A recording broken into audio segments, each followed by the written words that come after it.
Assalamualaikum warahmatullahi wabarakatuh. Nastaftihul jalsata mithla ma nawahu ahluna wa aslafuna wa aba'una salihun. Allahu yudkhilu niyatina fi niyatihim wa a'malana fi a'malihim wa maqasidana fi maqasidihim. Al-Fatihah ila hadratin Nabi Muhammadin sallallahu alaihi wasallam wa ala alihi wa ashabihi wa azwajihi wa dhurriyyatihi wa ahli baitihi ajma'in. Al-Fatihah bi niyatina as-salihah. Annallaha al-karim yaftahu alaina futuhal 'arifin wa yufaqqihuna fid-din wa yu'allimuna at-ta'wil wa yahdina ila sawa'is sabil wa yufidu ala qulubina ma afadahu ala qulubi ibadihi as-salihin. Annallaha al-karim yarzuquna kamal al-ikhlas wal yaqin wa yaj'aluna min ibadihi al-muttaqin. Wa ala kulli niyatina as-salihah. Al-Fatihah. A'udzu billahi minasy syaithanir rajim. Bismillahirrahmanirrahim. Alhamdulillahi rabbil alamin. Arrahmanir rahim. Maliki yaumiddin. Iyyaka na'budu wa iyyaka nasta'in. Ihdinas siratal mustaqim. Siratal ladzina an'amta 'alaihim ghairil maghdubi 'alaihim waladdallin. Amin. Bismillahirrahmanirrahim. Allahumma anta rabbi la ilaha illa anta khalaqtani wa ana 'abduka wa ana 'ala 'ahdika wa wa'dika mastata'tu a'udzu bika min syarri ma sana'tu abu'u laka bi ni'matika 'alayya wa abu'u bi dhanbi faghfir li fa innahu la yaghfiru dhunuba illa anta. Allahumma anta rabbi la ilaha illa anta khalaqtani wa ana 'abduka wa ana 'ala 'ahdika wa wa'dika mastata'tu a'udzu bika min syarri ma sana'tu abu'u laka bi ni'matika 'alayya wa abu'u bi dhanbi faghfir li fa innahu la yaghfiru dhunuba illa anta. Allahumma anta rabbi la ilaha illa anta khalaqtani wa ana 'abduka wa ana 'ala 'ahdika wa wa'dika mastata'tu a'udzu bika min syarri ma sana'tu abu'u laka bi ni'matika 'alayya wa abu'u bi dhanbi faghfir li fa innahu la yaghfiru dhunuba illa anta.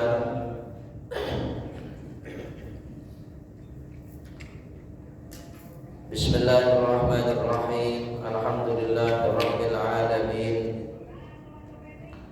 Alladzi anzala 'alaina al-Qur'ana al-karima la raiba fihi hudan lil muttaqin. Walladzi arsala rasulahu habibana wa nabiyyana Muhammadan sallallahu alaihi wasallam al-mab'uts rahmatan lil alamin. Wassalatu wassalamu ala habibina wa nabiyyina Muhammadin asyrafil anbiya'i wa sayyidil mursalin wa ala alihi wa ashabihi wa man tabi'ahum bi ihsanin ila yaumiddin. Subhanaka la ilma lana illa ma 'allamtana innaka antal alimul hakim. Rabbana shrah lana sudurana wa yassir lana umurana wahlul 'uqdatam min alsinatina yafqahu aqwalana. Amma ba'd. Hadirin hadirat bapak-bapak, ibu-ibu, saudara-saudara sekalian, para jamaah Masjid Al-Hikmah, jamaah salatul maghrib wa ta'lim,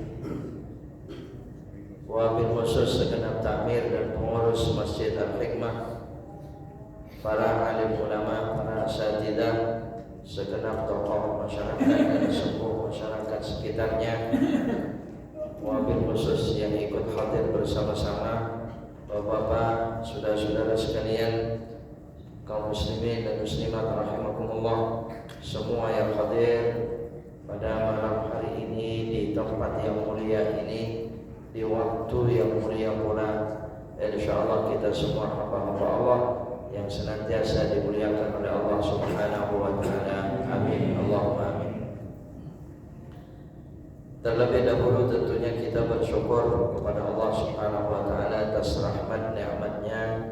Kita mensyukuri segala hidayah, inayahnya, segala bimbingannya. Kembali malam hari ini kita digembirakan oleh Allah Subhanahu wa taala dengan hadirnya kita di masjid ini, dan telah kita laksanakan kewajiban kita salatul maghrib berjamaah. Insyaallah kita melaksanakannya dengan penuh kesempurnaan, dan kita sangat gembira tentunya karena Allah rezekikan kita melaksanakan ibadah kewajiban kita dengan sempurna, dan kita pun sebagai hamba saleh tidak terburu-buru meninggalkan masjid, masih menunggu waktu berikutnya yakni sholatul isya. Semoga saja seperti yang disabdakan Nabi SAW, penantian kita dari maghrib ke isya itu terus-menerus dihitung kita berada di dalam sholat. Penantian kita, duduk kita ini, bahkan barangkali sambil ngobrol-ngobrol manfaat, ya, tanya jawab dan sebagainya, itu seluruhnya dihitung kita berada di dalam sholat, sama dengan terus-menerus sholat. Taqabbalallah, semoga diterima oleh Allah Subhanahu wa taala. Amin, Allahumma amin. Dan malam hari ini bapak-bapak saudara sekalian, tazkiyatun nafs tentunya telah kita laksanakan sejak melaksanakan ibadah salat kita. Tazkiyatun nafs dengan salat, mulai salat sunnah kita, salat wajib kita, mulai tahiyatul masjidnya, mungkin qabliyah maghribnya, atau melaksanakan ibadah salatul maghrib ba'diyah dan dilanjutkan dengan sayyidul istighfar. Itu semua menjadi tazkiyatun nafs kita, menjadikan pembersih daripada jiwa hati kita semuanya. Taqabbalallah, semoga diterima Allah Subhanahu wa taala. Amin, Allahumma amin. Hadirin rahimakumullah, kajian kita malam hari ini melanjutkan, dahulu pernah kita mengkajinya di bab sholat berjamaah itu ya, dan terhenti atau terselingi pada saat itu dengan kajian al-manhiyah fi sholat. Pada saat itu ya, hal-hal yang dilarang di dalam sholat, sebenarnya itu masih ada, namun malam ini mari kita melanjutkan saja dari kitab kita Nasaihud Diniyah Syekh Abdullah Ibn Alawi Al-Haddad, yaitu berkenaan dengan ibadah salat Jumat. Salat Jumat ya, kita semua sudah melaksanakannya sekian lama. Insyaallah kita sempurna melaksanakannya. Namun barangkali bisa menyampaikan kepada saudara-saudara kita yang mungkin mereka belum semangat melaksanakannya, atau mungkin masih kendor yang melaksanakan Jumat, kadang Jumatan, kadang tidak, kadang Jumat, kadang tidak. Kalau ada yang semacam itu, atau yang kita akan lebih semangat lagi melaksanakannya, lebih serius, lebih khusyuk, dan lebih ikhlas melaksanakannya, insyaallah. Bismillahirrahmanirrahim. Fa'lam annal mutakhallifa an salatil jumu'ati bidzalikal wa'idi ahaqqu wa tashdidu alaihi fi tarkiha a'zam.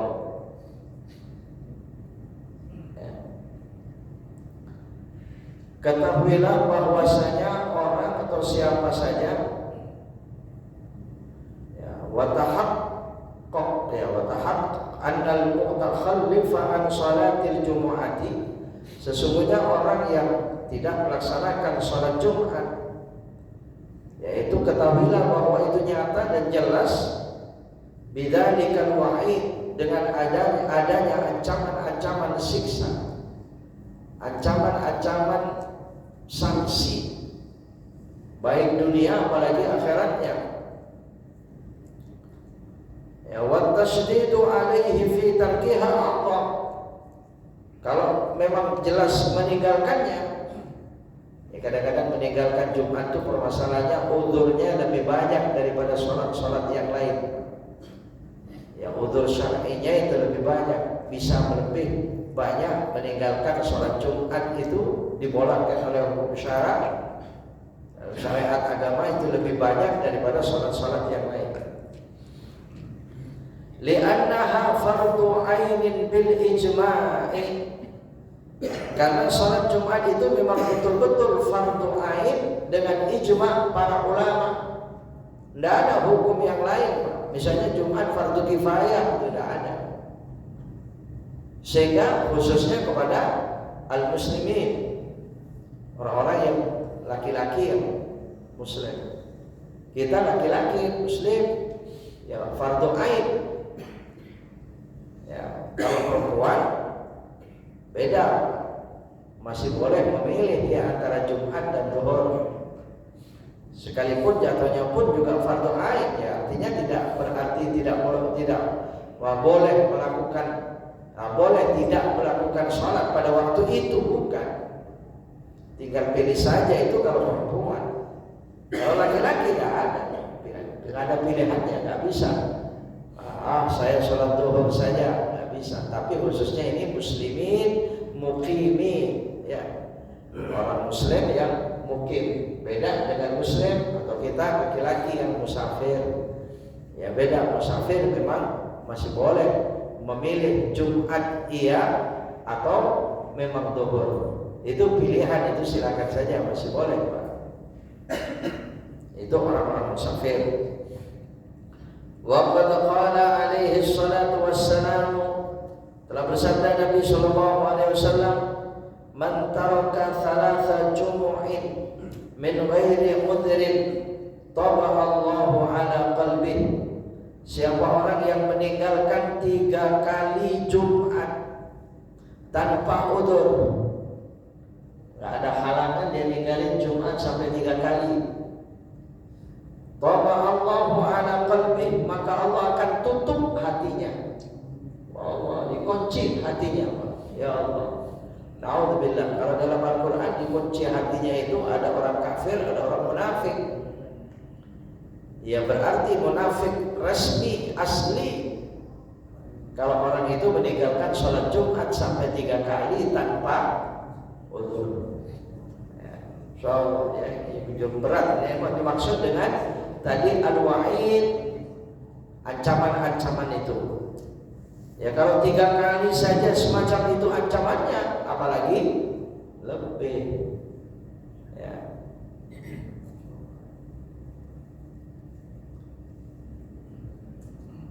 Wa qad su'ila Ibnu Abbas radhiyallahu anhu, telah ditanya Abdullah bin Abbas radhiyallahu anhu an rajulin yaqumul laila wa yasumun nahar, ya, tentang seorang orang yang kalau malam hari mereka itu qiyamul lail, yaqumul laila wa yasumun nahar, siang harinya puasa. Tahajud malam harinya, puasa siang harinya. Walakinnahu la yahdurul jumu'ata, tetapi dia tidak mau datang sholat Jumat. Rajin tahajud, rajin puasa, tapi enggak Jumatan, Pak. Enggak sholat Jumat dia. Ya, wal jamaah. Oh, di sini yang jamaahnya ini. Faqala, maka Abdullah bin Abbas mengatakan, huwa finnar. Oh, dia di neraka. Padahal coba saja siangnya berpuasa, malamnya rajin tahajud. Tapi kalau dia sengaja meninggalkan, yang tidak mau sholat Jumat itu, ya, dan di sini masih ada juga wal jamaah, sholat jamaahnya. Walaysa yasa'u mu'minan an yatrukal jumu'ata min ghairi udhrin. Tidak ada kelonggaran bagi seorang mukmin, tidak ada kebolehannya bagi seorang mukmin laki-laki. Orang mukmin itu untuk meninggalkan sholat Jumat min ghairi udhrin, tanpa udhur, wa huwa yasma', sedangkan dia pernah mendengar atau dia tahu tentang firman Allah Subhanahu wa taala di surah Al-Jumu'ah. Ini sering sekali dibacakan ayat ini kan, apalagi hari Jumat kadang imam membaca ayat ini, kadang khatib membahas ayat ini. Ya ayyuhalladzina amanu idza nudiya lis-salati min yaumil jumu'ati fas'au ila dzikrillahi wa darul bai' dzalikum khairul lakum in kuntum ta'lamun. Ada beberapa poin dalam ayat ini, hadirin rahimakumullah. Hai orang-orang yang beriman, kata Allah, jika telah dipanggil untuk melaksanakan sholat di hari Jumat, berarti sholat apa ini? Ya sholat Jumat, Pak. Jangan di hari Jumat waktu pagi-pagi atau sorenya. Ya. Lalu perintahnya pertama, fas'au, bersegeralah. Sari'u, bersegeralah. Fas'au, berangkatlah. Sa'aya sa'adu, berusahalah. Ya, berusahalah untuk bisa datang. Segera berangkat datang. Bahkan Bapak saudara-saudara sekalian, ini teringat Jumat. Kalau Imam Abi Hamid Muhammad bin Muhammad Al-Ghazali, dan ini jarang dibahas nih sebenarnya di mana-mana, Pak. Saya belum pernah mendapatkan bahasannya ya. Ya mungkin sekarang kurang rajin mendengar atau membaca atau mengikuti bahasan-bahasan mereka, wallahu a'lam. Tapi kalau saya beberapa kali sudah menyampaikan itu di Ihya Ulumuddin Imam Abi Hamid Muhammad Al-Ghazali. Beliau menyebutkan bid'ah mula-mula dalam Islam. Bid'ah pertama, mula-mula bid'ah terjadi di dalam Islam adalah tidak berpagi-paginya berangkat sholat Jumat. Ini bid'ah ini sebenarnya. Kenapa? Karena masa Nabi, masa sahabat itu berangkat sholat Jumat itu di hari Jumat itu pagi. Lalu kita sholat Jumat berangkat jam berapa? Hah? Iya, akhirnya kalau nggak menjelang azan nggak berangkat. Kenapa? Rumahnya dekat. Ya.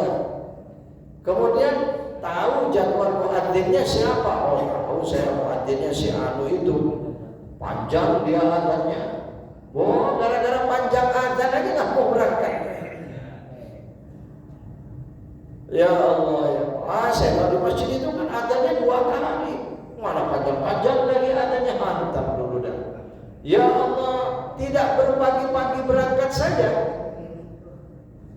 Ya, tarakal mubataraku al-mubakkira li salatil yaum Jumu'ah fi yaumil Jumu'ah. Kata beliau Imam Abi Hamid Al-Ghazali. Jadi mereka itu meninggalkan berpagi-pagi berangkat melaksanakan sholat Jumat, itu saja sudah bid'ah. Kayaknya selama ini yang sering dibahas itu bukan meninggalkan. Bid'ah yang meninggalkan ini kurang dibahas. Yang ada bid'ah melakukan, betul tidak? Kalau ini dilakukan bid'ah, melakukan ini bid'ah, melakukan ini bid'ah. Yang meninggalkan tidak dibahas. Ya, hadirin rahimakumullah. Jadi kalau itu ada dalilnya, apalagi Nabi melakukan, kemudian meninggalkan, ya bid'ah sama dengan Nabi tidak melakukan, kemudian dilakukan, dibilang bid'ah. Sama, Nabi melakukan, kemudian dia tidak mau melakukan. Termasuk ini maksud sekalian hanya sekedar ingat contohnya, sholat sunnah sebelum maghrib setelah adzan. Nabi melakukan dan ada sabda Nabi-nya, tidak satu hadis itu Pak. Ya, ada yang khusus qoblal maghrib, ada hadisnya yang umum antara adzan dan qomat. Kenapa sebelum sholat maghrib padahal dia sudah sholat tahiyatul masjid, kok dia tidak sholat sunnah qobliyah maghrib itu? Atau paling tidak sholat sunnah mutlak saja? Bid'ah sebenarnya orang semacam itu, Pak. Jadi meninggalkan apa yang dilakukan oleh Nabi, bid'ah. Betul. Jangan cuma dia melakukan saja yang dikatakan bid'ah. Nah makanya saya katakan ini bahasa begini kayaknya masih agak jarang barangkali wallahu a'lam. Jangan terus mengatakan qobliyah maghrib itu tidak ada, qobliyah isya itu tidak ada. Apalagi setelah azan dia tidak mau sholat, hanya doa. Oh ya bagus. Saya tidak terus mengatakan jelek itu tidak bagus ya. Dia masih begitu itu sudah bagus. Tapi kalau mau yang lebih menguntungkan, jelas sholat. Karena orang sholat pasti doa. Orang doa belum tentu sholat. Di samping itu sholat itu ada hadisnya. Inna fima bainal adanaini sholatun liman syaa. Sesungguhnya antara dua adzan, yakni antara adzan dan qomat itu ada sholat selalu. Waktu apa saja. Bukan cuma sholat Jumat, memang ada yang membahasnya. Ba'dul ulama bahwa qobliyah maghrib itu bukan termasuk rawatib muakkad, itu iya. Qobliyah isya itu tidak termasuk rawatib muakkad, itu iya. Tetapi bukan tidak ada sholat, ya, bukan tidak ada sholat, ada sholat. Sampai termasuk qobliyah Jumat. Banyak alasannya. Qobliyah Jumat itu silakan lakukan asal sudah adzan. Tapi kalau adzan yang enggak, terutama yang ada 2 kali itu, Pak, itu ada qobliyah Jumat. Adapun adzan yang sekali bisa jadi tidak usah qobliyah Jumat karena keburu khatib sudah naik mimbar. Betul tidak? Nah ini tidak ada ini. Tapi masih ada yang membahasnya itu. Ya, Kiai ulama kita, guru kita Kiai Fakhruddin Al-Battani mengharuskan itu. Ya, cuma pada saat sholat Jumat khatib sudah berkhutbah baru datang. Nah ini berbeda pendapatnya ini. Ada yang mengatakan memang masih harus tahiyatul masjid, bukan qobliyah Jumat. Ya, tapi ada yang tidak. Hadirin rahimakumullah. Qobliyah isya, setelah adzan isya ada Pak, sholat silakan saja sholat. Ya makanya ya saya agak aneh juga kalau terus setelah adzan isya ya, padahal sebenarnya cuma terus nggak melakukan sholat itu. Ya Allah alam, ya, mungkin referensinya di mana atau mungkin pendapatnya seperti apa ya silakan. Ya tapi jangan ragu Pak ya. Qobliyah Jumat, qobliyah maghrib, qobliyah isya itu silakan. Atau mungkin pilih yang penting sudah adzan, sholat dulu. Kalau mau doa selesai sholatnya nanti. Jadi dapat sholat, dapat doa, dapat. Allah shawab demikian.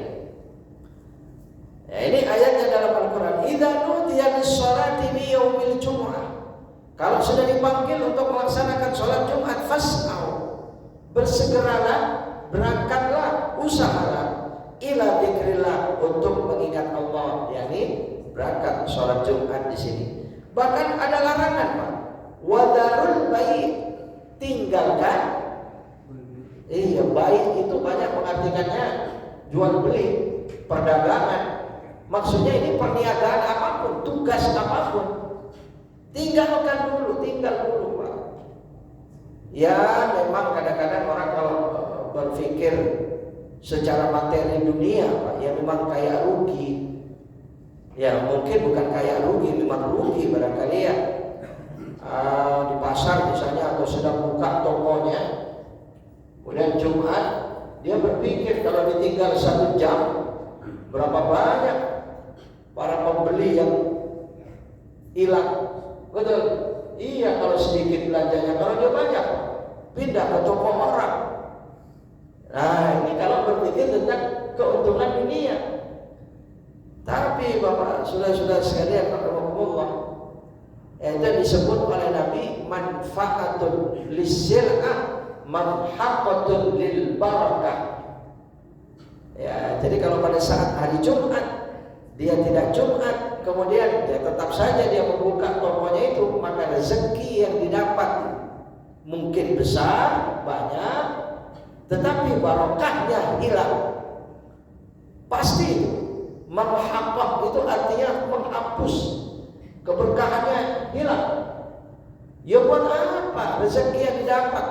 Dia tidak Jumatan, kemudian dia begitu besar rezeki yang didapat, sekian banyak, sekian besarnya, tapi tidak ada keberkahan.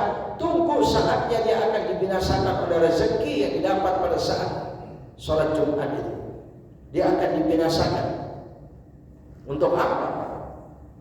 Nah, ini kalau berpikir tentang ya keberkahannya di Jumat ya. Makanya di sini jelas ayat Allah, wa dzarul bai', segala perniagaan itu tinggalkan. Ya, kecuali udzur-udzur syar'i itu, Pak.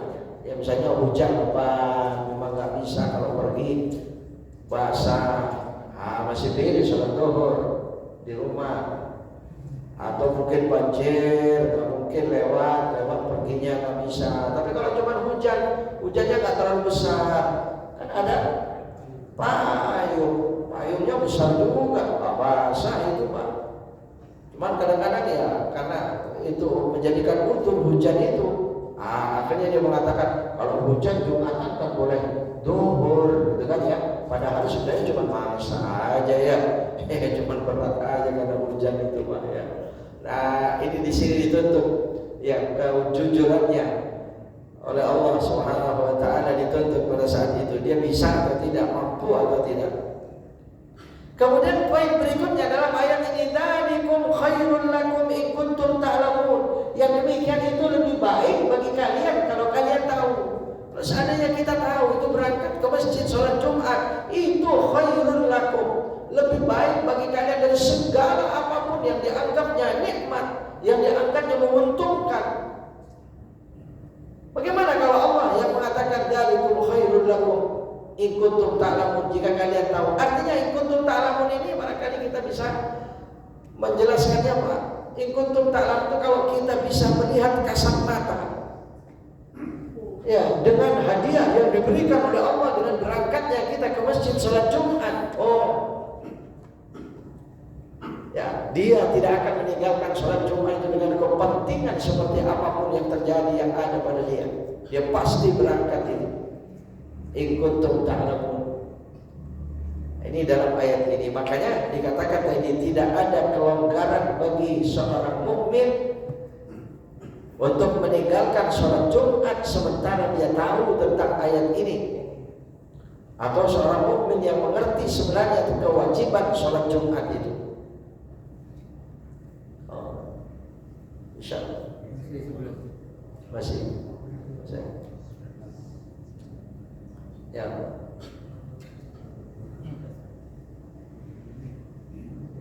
Ya, saya hanya teringat suatu cerita atau kisah nyata gitu, Pak.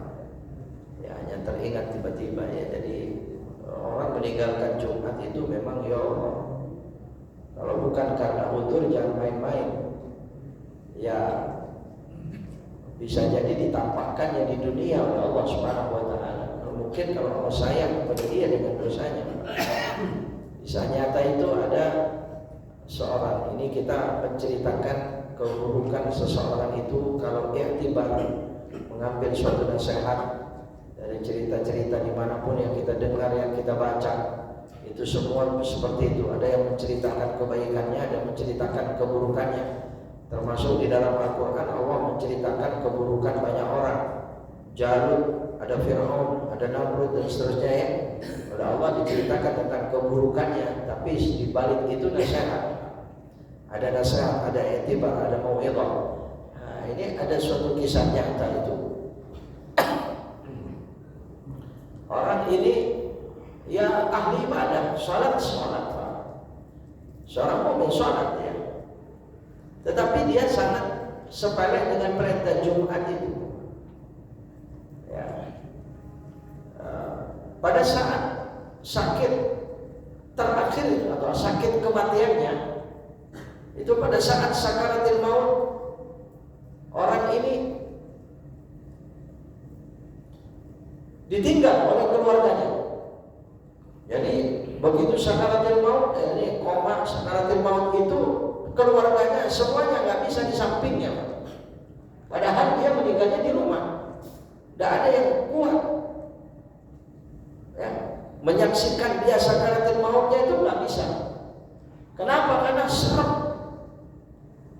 suaranya itu seperti persis suara kambing mengembek, apa namanya, kambing mengembek gitu ya, kayak kambing. Gimana itu suara kambing? Kemudian lidahnya menjulur, ya, dan ya serem melihat wajahnya itu. Kemudian dengan gerakannya dia semacam itu, suaranya menakutkan, wajahnya menakutkan. Nah itu anak cucunya nggak ada yang berani menyaksikan, apalagi mau dibacakan surah Yasin. Nggak ada yang bacakan itu katanya. Yang cerita kepada saya ini cucunya, ya istrinya, anak-anaknya, cucu-cucunya banyak, tapi nggak ada yang berani. Jadi ditinggal sendiri akhirnya di kamar, dibiar meninggal sendiri dia. Insya Allah, coba bayangkan. Padahal mestinya orang kalau sakaratul maut itu ditalkin, betul tidak? Allah la ilaha illallah. Silakan bacakan surah Yasin. Ya, itu manfaat. Ya, ada beberapa hadisnya. Kalau dibacakan surah Yasin, setiap satu huruf Allah ciptakan 10 malaikat. Kalau orang ini akan masih ditakdir oleh Allah sembuh, maka menjadi cepat kesembuhannya. Kalau orang sakit keras itu dibacakan surah Yasin. Tapi kalau dia ajal, maka malaikat setiap huruf itu diciptakan 10 malaikat. Malaikat itu memohon rahmat kepada Allah dan ampunan kepada Allah untuk orang yang meninggal ini. Dan malaikat bersab-sab menyaksikan pada saat dimandikan, disolatkan, dikafankan, sampai dipikul, ya, urung batang itu sampai ke kubur. Begitu diceritakan dalam tafsir surah Yasin yang ditafsir Hamami Zadah. Hadirin rahimakumullah. Nah ini orang ini, ya Allah, bayangkan itu meninggalnya semacam itu, menakutkan, wajahnya menakutkan, geraknya menakutkan, suaranya menakutkan. Akhirnya begitu orang ini cerita kepada saya semacam itu, saya tanya, ternyata dia cerita. Iya, jadi sering sekali kalau Jumatan dia itu melihara kambing. Jadi asal hari Jumat menjelang Jumat itu jam 10, jam 11 itu pergi bawa kambingnya, angon dia. Awalnya angon ya. Iya, dia bawa kambingnya itu ke gunung. Menjelang Jumat bawa kambingnya ke gunung. Menjelang Jumat bawa kambingnya ke lereng gunung itu. Jadi dia nggak Jumatan. Makanya inilah dihukum oleh Allah Subhanahu wa taala. Ya bagi kita yang menyaksikan, yang mendengar cerita tentu menjadi mau'izah gitu ya. Pada waktu sakaratul mautnya semacam itu, Pak. Ya Karim ya Allah, na'udzubillahi min dzalik. Jadi wallah mungkin hukuman dari Allah, dia Jumat kok malah lebih penting kambing. Dirubah itu suaranya pada waktu sakaratul maut semacam itu. Dan itu lama, Pak. Bukan sebentar. Yang semacam itu sampai berhari-hari. Allah, ya, padahal kita mohon kepada Allah, Allahumma hawwin alaina fi sakaratil maut. Mudahkan sakaratil maut kami ya Allah. Kan kita minta. Seperti orang yang meninggal pada saat sujud, tidur, tidak bangun lagi, padahal dia tidak meninggalkan sholat. Ya, insyaallah mungkin orang-orang yang sepada khutbah Jumat pada Allah Yasin meninggal, ya barangkali ini hawwin alaina fi sakaratil maut. Ya sebaliknya orang semacam ini, kalau cerita Al-Quran itu dahulu pada masa Bani Israel itu ada orang sakaratil mautnya wajahnya dirubah menjadi wajah anjing. Ya, jadi cerita semacam ini bukan cuma kisah nyata yang saya sampaikan tadi, Pak. Sejak dahulu itu sudah ada. Bahkan menjulur lidahnya itu panjang. Ada kisahnya ini ya. Mungkin kalau pernah baca tentang kisah Bal'am ibn Ba'urah yang melanggar perintah Nabi Musa, dia lebih memilih ajakan raja dengan tawaran harta, padahal dia seorang ulama yang tinggi sekali taqarrubnya kepada Allah. Tapi karena dia lebih memilih ya raja kafir, harta, jabatan yang dia pilih, akhirnya meninggalnya seperti itu. Nah, ya, jadi wallahu a'lam, hadirin rahimakumullah, ya Allah Subhanahu wa taala yang maha. Mungkin ini sudah mau masuk waktu Isya ya. Cukup sekian Pak. Kalau ada pertanyaan silakan. Silakan.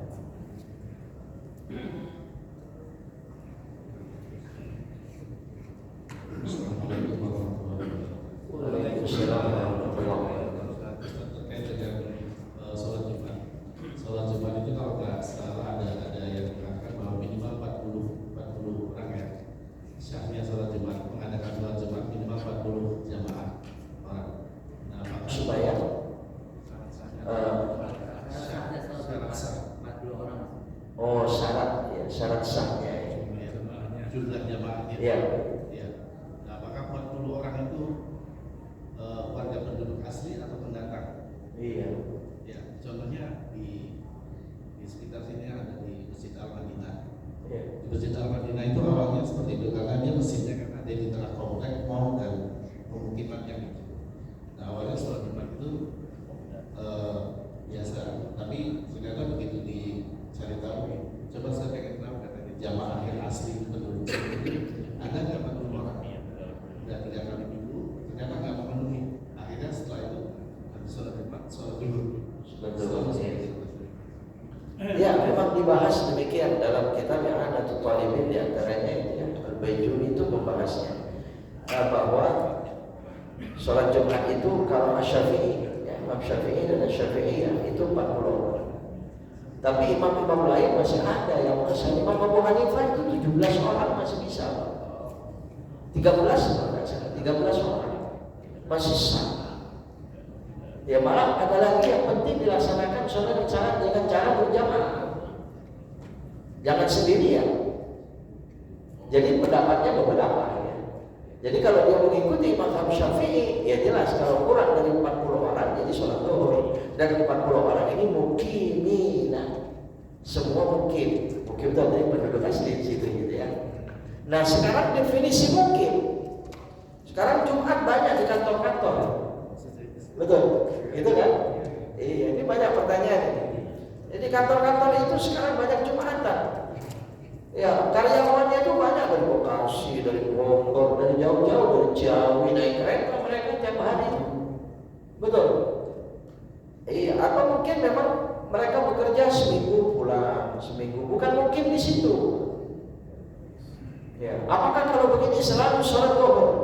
Sebaiknya. Kalau cuma mengatakan sebaiknya, ya.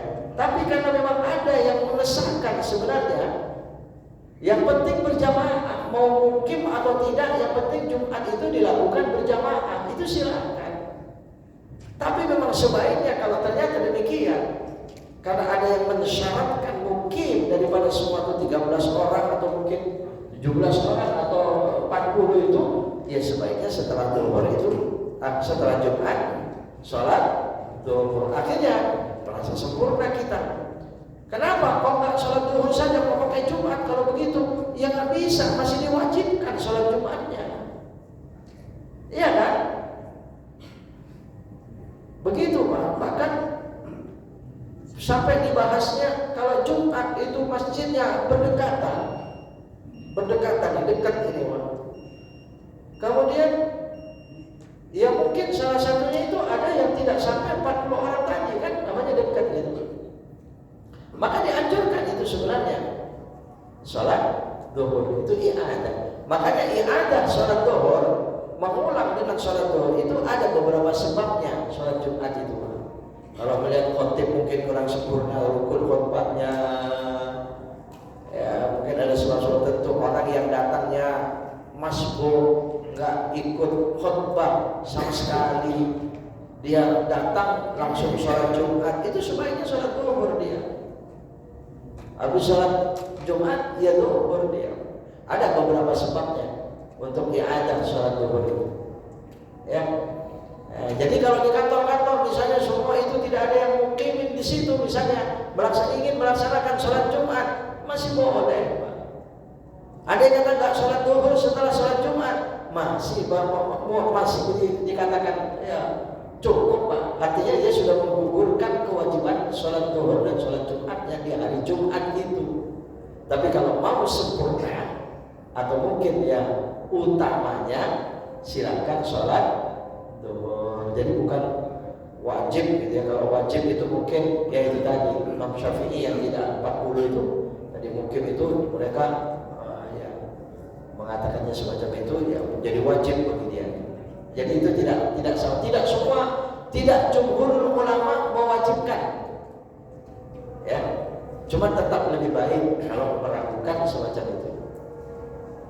Ya, ini kira-kira yang hadir ini orang Jumat ini mungkin semua atau tidak, atau mungkin memang diketahui betul. Ya terutama di kantor-kantor, ini kan umum di kantor itu melaksanakan sholat Jumat sekarang Pak. Betul ya? Di hotel-hotel itu mereka bukan mukimin. Ya, itu ya. Ya, terima kasih. Alhamdulillah. Mungkin cukup sekian ya. Bismillahirrahmanirrahim. Alhamdulillahirabbil alamin. Allahumma shalli wa sallim wa barik ala habibina wa nabiyyina Muhammadin wa ala alihi wa sahbihi ajma'in. Allahumma anfa'na bima 'allamtana wa 'allimna bima yanfa'una warzuqna 'uluman tanfa'una ya arhamar rahimin. Wa sallallahu ala nabiyyina Muhammadin wa alihi wa sahbihi wa sallam. Walhamdulillahirabbil alamin. Subhanakallahumma wa bihamdika asyhadu an la ilaha illa anta astaghfiruka wa atubu ilaik. Wassalamualaikum warahmatullahi wabarakatuh.